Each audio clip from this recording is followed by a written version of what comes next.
And so old Tohoto was coffined by kindly European hands and conveyed to the European God's Acre, where a Christian priest consigned his remains to the earth with the recitation of the beautiful Anglican ritual for the burial of the dead. Alfred Black. More than 100 Maori and 6 Europeans perished.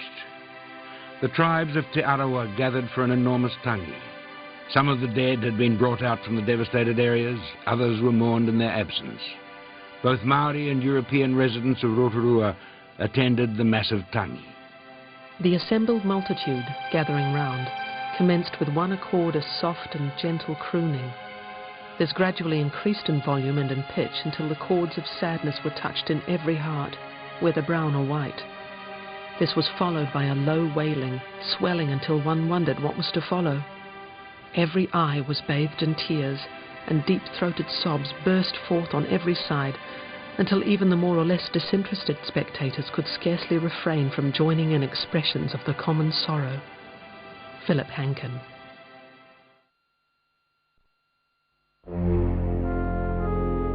When Parliament met on the 11th of June, Prime Minister Sir Robert Stout announced to a relieved House that it was believed both the Pink and White Terraces were safe.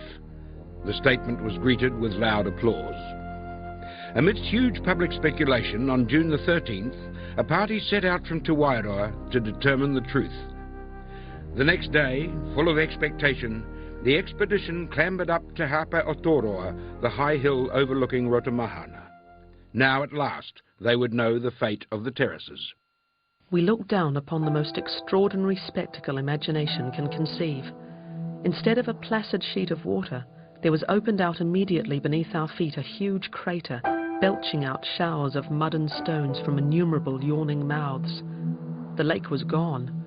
Not only the water, but the bottom driven out, scooping the bed to a depth of at least 250 feet below the old level.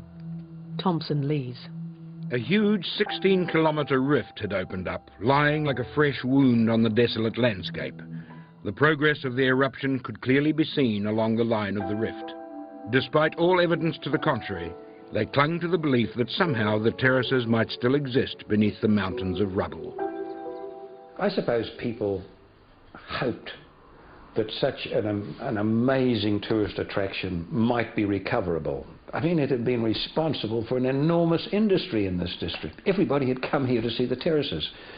So if there was a chance that they might have remained and perhaps could be seen again, I suppose people would cling to that hope, at least until they'd examined the situation. But what could clearly be seen at Lake Rotomahana was that there had been a huge drop in the ground level. What was once the bottom of the lake had dropped as much as 500 feet. Where the lake and terraces had been was now a vast, steaming, sulphurous crater. I'm holding here a picture by Charles Blomfield, a painting of the White Terraces before the eruption, and we're more or less on the site where he was painting it, looking towards Mt Tarawera. Mt Tarawera, in a not quite accurate form, I think, is to be seen there, and this ridge here, which looks very high in the painting, it more or less coincides with this headland we see behind us. This appears to be much higher than the headland simply because the level we are viewing it from on the present-day Lake Rotomahana is perhaps 100 to 130 feet higher than the level at which Blomfield was standing when he painted this picture. So all of this up to a level like so is now filled with water. By October 1886, Charles Blomfield had decided to return to Rotomahana. It was not a happy trip, and the now solitary Blomfield wrote home again to Ellen, his wife. I've been this morning to the volcanoes at Rotomahana, a tramp of about 4 miles over the mud-covered hills. The mud is hard now and you can get along fine. The sight was very grand and awful. I got 2 very good scenes today, scenes you must see to understand, for surely never before was there anything like this except perhaps on the moon. I've not seen a soul since I came here.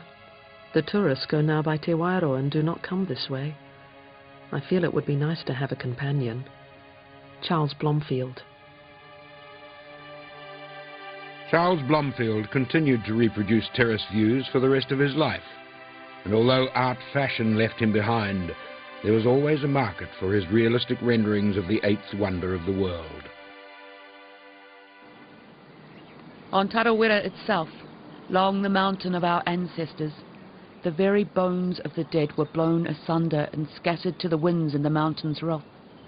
To a Māori, the bones of the dead are among the most sacred things on earth. To have nature herself obliterate our burial ground and uproot the dead was almost too terrible to think about. It was worse than death itself. Gairangi. Having lost access to their greatest asset, their lands, as well as to their livelihoods, Tūhourangi were forced into the hospitality of kin, and sometimes of strangers. There were offers from Maori all over the country of land to relocate the survivors. In some cases it went to thousands of acres, and that was given in because of the hardship they were going through. There was no more economy here. Generous as these offers were, they were not home to Tūhourangi. All were out of sight of the lake and of their mountain Tarawera. They had the Pink and White Terraces, they had the mountain, they had the lakes, they had the river, they had the sun, they had everything here. Until the eruption. Further away, on the other side of the mountain, Ngāti Rangitihi were in as bad a situation. To the government, greetings to you all, the parents of the orphan. We humbly pray that you would all show us some consideration, for we are all orphans as well as refugees. All our parents, elder brothers and sisters have all perished, and we are the only ones who have escaped. This is to inform you of the deaths of our relations and the loss of our properties, and to request that you would show us some consideration. Really, Rangiti have lost their papakainga, the land that they grew, their ancestors grew up. And I don't think maybe only a few do go back to their ruawahi as we knew it in those days. They only to chase after pigs. And that's about it. You know, we've lost really contact with the original land our ancestors lived on. Today, the bush has regenerated around Tarawera, and the Tūhourangi and Ngāti Rangitihi have at last begun rebuilding their lives around the mountain, focusing once more on the enormous tourist market. But now, the tourists no longer come to see the terraces. They come to see Tarawera, the angry giant that destroyed the eighth wonder of the world. Tarawera lies dormant, a slumbering volcano bearing the scars of the horrific eruption that occurred over 100 years ago. They were still afraid of the place, afraid of the dead. Weren't sure, you know, that the mountain will go again. Although today the volcanic area around Tarawera is dormant, it is not a question of if there will be another eruption, but merely of when. I feel like I think most members of Tūhourangi, Ngāti Rangitihi about Mt Tarawera, there's just a sort of a feeling, an affinity between us and the mountain. And you treat it with respect. You treat it with aroha, I suppose. But mainly you treat it with respect that it deserves. There persists a myth that beneath the mud the terraces have survived. They remain an icon of New Zealand's extraordinary natural beauty and a reminder that what is given by nature can just as easily be taken away. I think that man very often presumes too much on nature. I think we feel that our ability sometimes is superior to nature's. But I can't think of any instant where nature, if she felt like teaching us a lesson, wasn't able to do so with absolute impunity.